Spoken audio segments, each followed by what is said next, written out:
Hey, Bob, welcome to the show. Hey, thanks so much for having me. So, before we get started, can you tell everybody a little bit about your background and then what eventually led you to start Unlimited?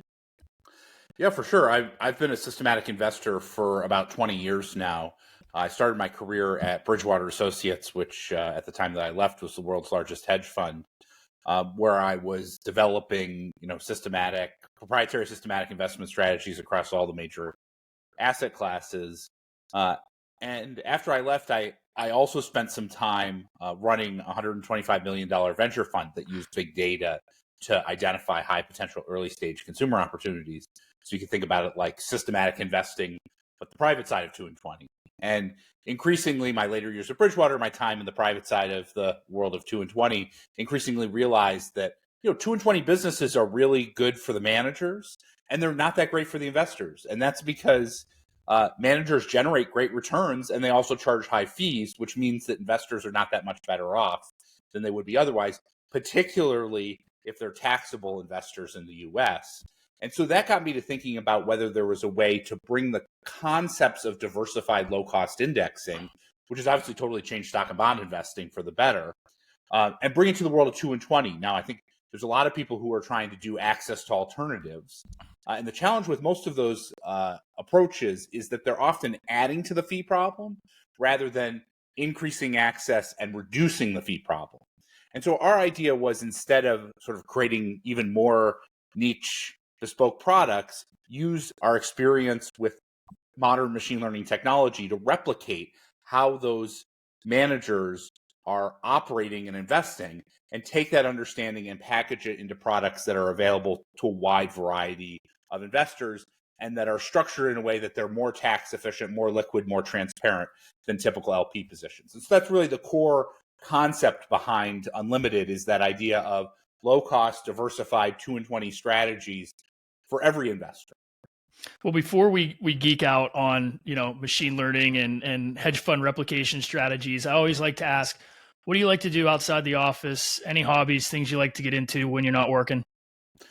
Well, one of the funny things about my background is actually I'm a trained botanist by academic training, and so while it's not my day-to-day job, I still keep at it in the garden, where I find principles of diversification to be as applicable in the investment management space as they are in the world of gardening. So yesterday was the frost-free date here where I live, which means I get to put plants in the ground, which is pretty exciting over the next couple weeks.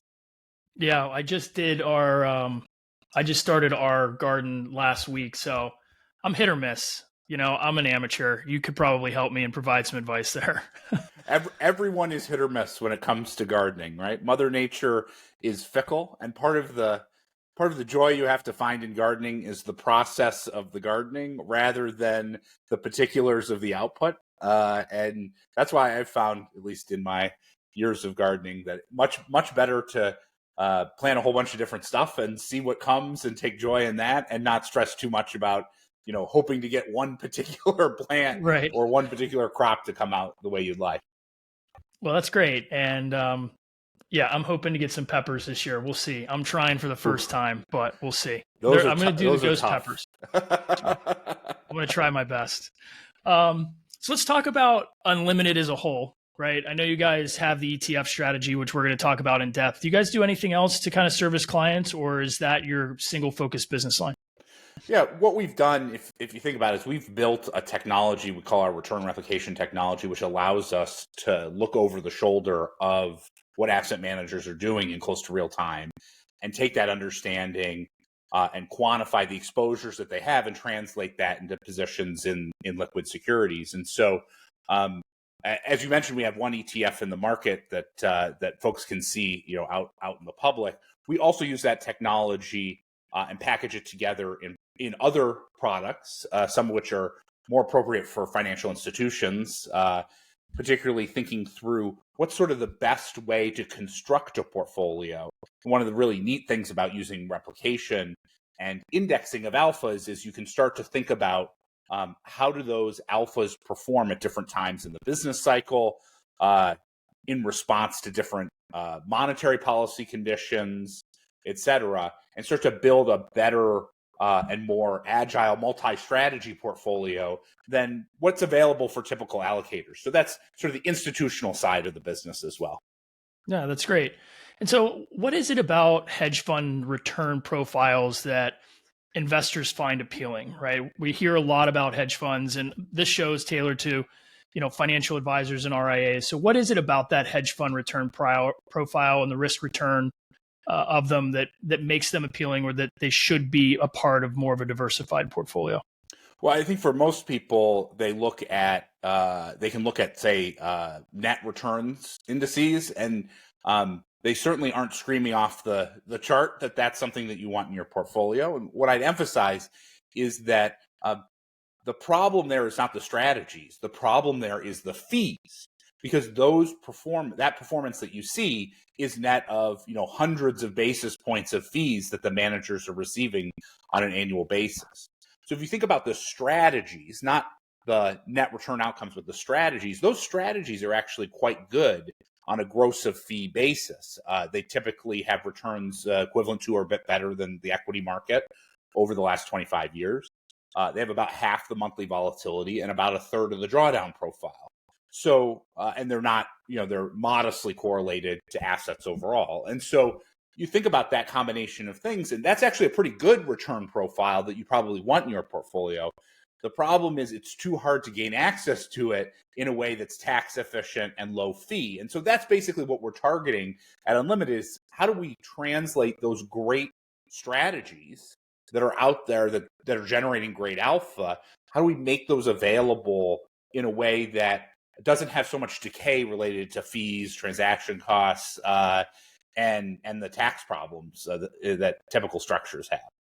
Yeah, of course. And I think too, and advisors hear hedge fund or alternative, and they loop that into all one thing, right? So last week we had on Andrew Beer from DBI, who runs DBMF, great guy. We had a really good conversation. So can you help, the advisor find the distinction between what multi-strategy is, right, which is what you do, and what managed futures are, and what Andrew does, and how those things can either work together or how they work differently inside of a portfolio? Well, Andrew's been a great pioneer in the world of low-cost hedge fund indexing. So it's great that you talked to him right ahead of me coming on. In a lot of ways, it's hedge fund month over here at the podcast. Yeah, exactly. In many ways, I'm benefited, and many products are benefited from his more than a decade of pushing and bringing these ideas to the forefront for the benefit of investors. Managed futures, you could just think about managed futures just one hedge fund strategy that exists.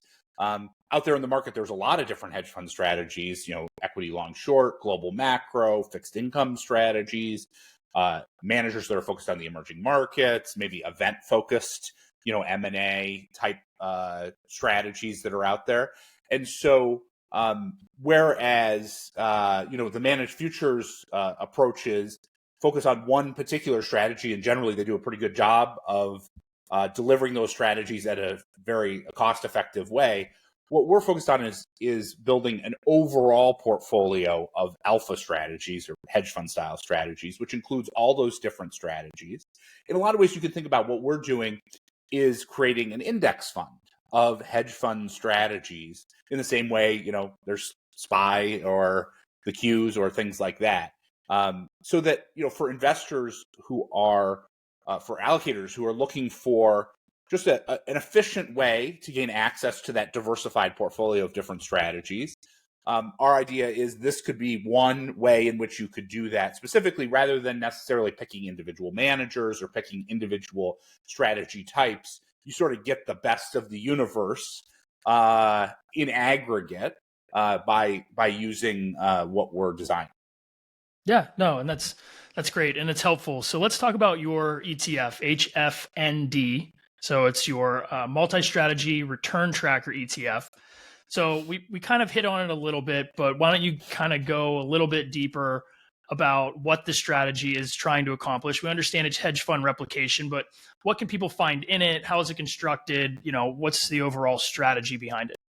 Right. So our basic goal with the HFND ETF is to create a set of positions that over time should reflect the risk and return profile of the aggregate hedge fund industry, the AUM weighted hedge fund industry. And the way that we do that is not in the aggregate, but actually what we do is we break it down into the pieces of the major hedge fund styles. So global macro, fixed income, equity long short, managed futures is one of them. And what we do is we build portfolios for each one of those different sub-strategies that are intended to match the risk return profile of the overall hedge fund strategy. Now, we do that through, as I mentioned, a machine learning approach, which is intended to try and get as up-to-date an understanding of how hedge fund managers are positioned, in close to real time. And so the way that we do that, we could sort of talk about it in sort of in a complicated black box sort of way. But the underlying intuition is actually very simple, which is that when you look at a manager's returns and you understand what sort of strategies they're pursuing and you see what's happening in the asset markets, you can actually do a pretty good job of inferring how they must be positioned, which securities or which exposures are they likely overweight or underweight, given their sort of normal universe of exposures. And part of the thing that we can do that makes our ability to match their or understand their positioning more effective is that because positioning is continuous, it's also path dependent. And so we actually look at the pattern of returns relative to the plausible exposures those managers might have on at any point in time, and basically back into how they've been positioned through time. And then we take those individual replications and we combine them together. And that is what we use as the core intellectual property behind our HFND ETF. So what are the key drivers in that decision-making model? Like you gave us a little bit of it there, but so you're looking at all of the underlying, different hedge fund strategies. You're looking at kind of what the market environment has been going through and what those return profiles were. And so you're basically making, I'm going to simplify this, kind of a probabilistic bet on what those likely holdings were, in a sense. That is in fact exactly right. We do build probabilistic portfolios because if you think about it, if let's just say I looked at one particular month's returns or few weeks of daily returns, there's a lot of different combinations of portfolios that could plausibly explain those returns. So like if you're thinking about a global macro manager, I mean, what do they basically have exposure to? It's, stocks, fixed income, credit, commodities, and currencies, right? A mix of those assets. And one of the things that we do in terms of creating that higher probabilistic portfolio is what we do is we look at not just the most recent period's returns and compare that to the market action to solve for what portfolio is the highest probability one, but we look at it adjacent to the previous period's portfolio. And that's very important because today's outcomes are a function of today's positions, and today's positions are a function of yesterday's positions, which can be observed through yesterday's outcomes. And that's very important because what it means is that probabilistic portfolio narrows over time, because the only positions that can explain the most recent returns have to also, an adjacent portfolio, a similar portfolio, has to explain the previous period's returns. And so actually that allows us to create a higher probability portfolio. And functionally what we do is we actually go all the way back through time and then all the way back to today and solve for every single portfolio that describes all of the returns back through time and today to get that highest probability portfolio. And I think one of the things that's pretty cool about that is that we actually get a higher real-time understanding of the positioning than the managers report themselves, and that people are aware of in the market. And so we actually published what we call our hedge fund barometer, which gives insight into basically the output of our technology and what that means for hedge fund manager positioning, which folks can look up and take a look at and read. We make that public to folks that can understand how our technology is translating into actual understanding of how hedge funds are positioned in real time. Yeah. So this intrigues me. Very interesting to me. So one more question on this. Could you almost get predictive in a sense if you're understanding prior regimes and market cycles and return streams in those cycles? Could you almost get predictive given as to where kind of the macro economy is and what data is the likely future allocation, next day or next week that a manager might start to put on in terms of positioning? It's certainly possible, though.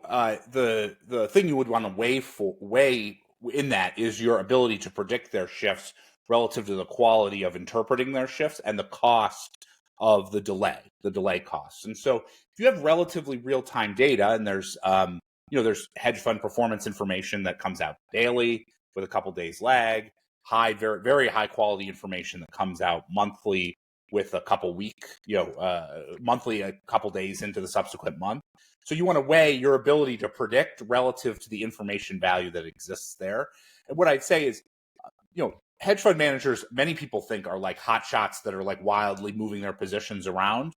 But first of all, that is not really true. Having sat in the seat of running money for institutional quality hedge fund, and that's because you can't move very fast because you start to incur excess transactions costs, and that erodes your alpha. So managers, by their nature, if they're managing any significant amount of money, aren't moving that fast. And then when you think about collections of managers, it takes time for them to evolve their positions. And so that's why what we see is there's a lot of information value in just understanding how they're positioned, even with a modest lag, because the quality of that decision making is generally very good, rather than trying to necessarily predict exactly how they might tweak one way or the other. Yeah, no, it makes a lot of sense to me. So is the process fully automated, or is there some intervention that you guys have to input into the process along the way, or is it, again, fully run by the machines? Right. The way I would describe it is it's expert designed and systematic in operation.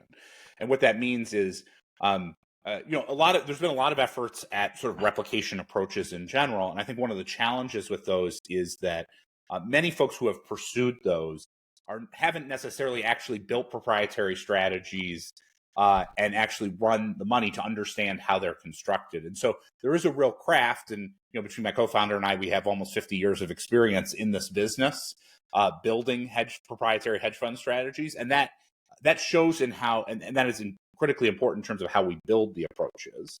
But from that craft, what we do is we build a systematic process that is running on a day-to-day basis, taking in manager performance information, asset return information, allocation information, and basically saying, given that set of information and the sort of decision rules and design that we've created, what is the highest probabilistic portfolio that's describing the returns that we're seeing in the most recent period? And so that part of it is systematic. And what that allows us to do is take the time to ensure that we can continue to do research and improvement of our overall processes.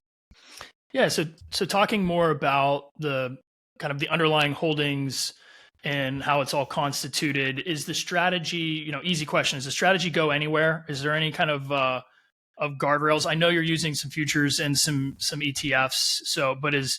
Can you really go anywhere you want?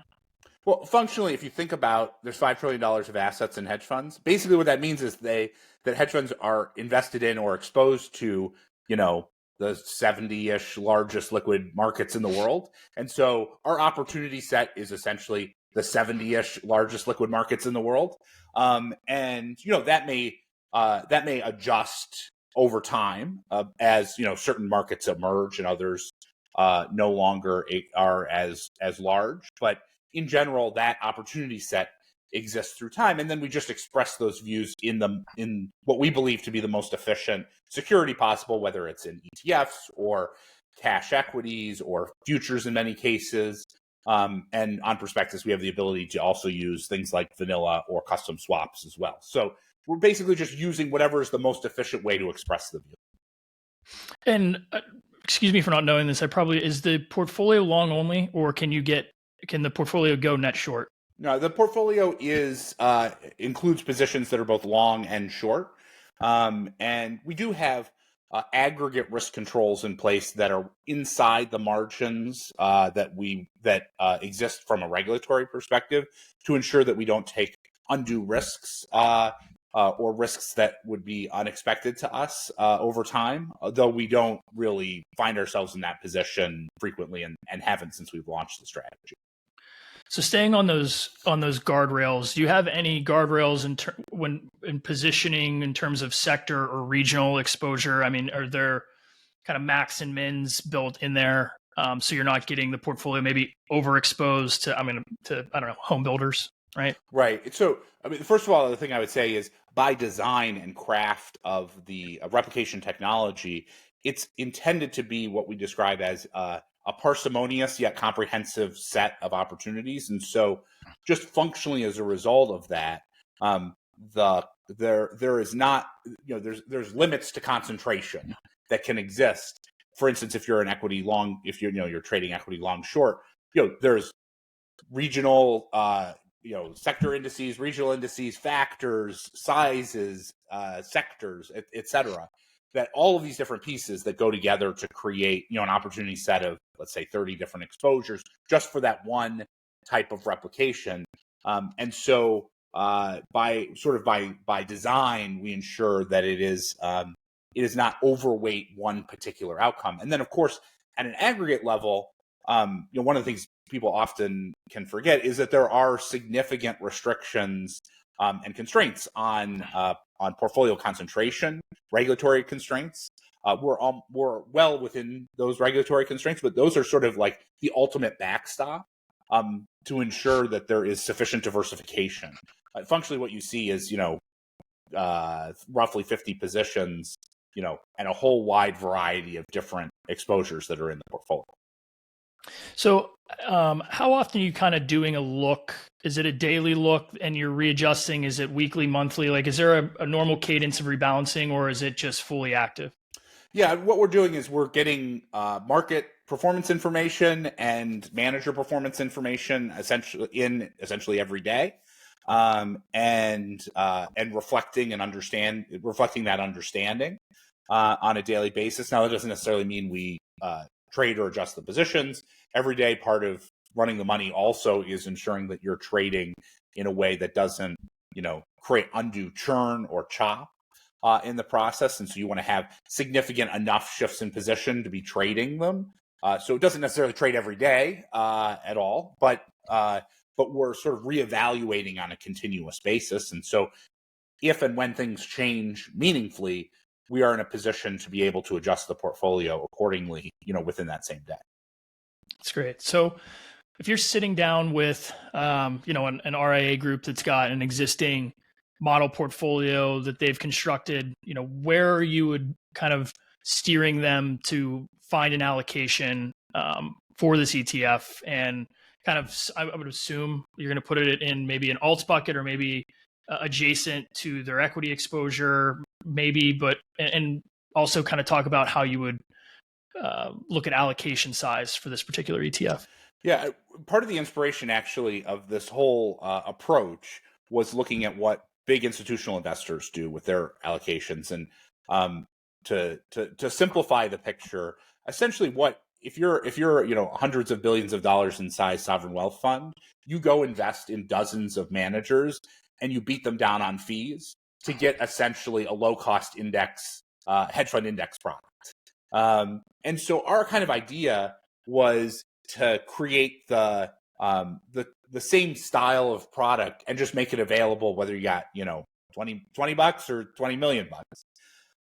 And so that's the kind of idea. If you look at those institutional allocators, the most sophisticated ones are typically allocating about 20-ish% of their portfolio to liquid market alpha strategies, so like hedge fund style strategies. And so we could probably talk all day about whether 20% is the right number, or is it 10, or is it 50.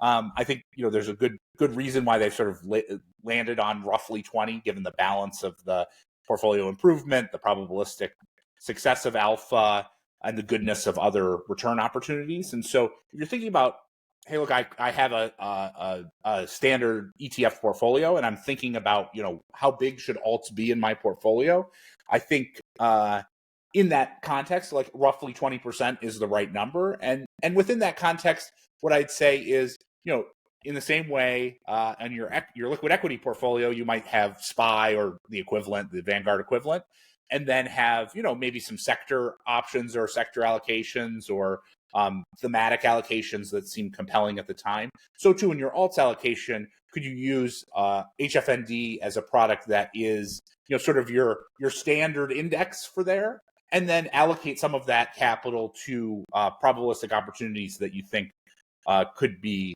compelling. One of the things actually, which can pair this conversation with the previous one, if you go look at how to create the sort of best alts portfolio you can, one of the things that has worked out really well through time is actually pairing diversified alpha, which is essentially what we're trying to do with HFND, with managed futures, and like a 50-50 allocation between those two actually creates a at least back through time, would have created a relatively a particularly consistent return stream, combining those two pieces for that alts bucket. So that would be a compelling way to put the pieces together as well.